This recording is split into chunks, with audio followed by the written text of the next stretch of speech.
ఒకప్పుడు నీ కళ్ళు అటు ఇటు చెదిరిపోతున్న ఆ మేఘం అలా ఆవరించి నేను కాపాడుతూ వచ్చింది. ఇక మీద బహు జాగ్రత్తగా అడుగులు వేయాలి నీవు, ఎందుకంటే త్వరలో నీవు వాగ్దత్త దేశంలో అడుగు పెట్టబోతున్నావు. హల్లెలూయా. త్వరలో విజయోత్సవాలతో ఊరేగబోతున్నావు. త్వరలోనే దేవుడు నీకు చేసిన వాగ్దానాలన్నిటిని నెరవేర్చబోతూ ఉన్నట్టు మరింత జాగ్రత్తగా ఉండాలి.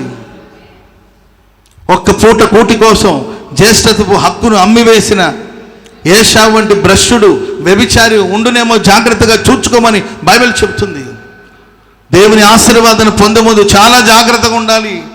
చిన్న చిన్న సమస్యల వల్ల, చిన్న చిన్న పొరపాటు వల్ల ఆశీర్వాదానికి దూరం అయిపోతావేమో.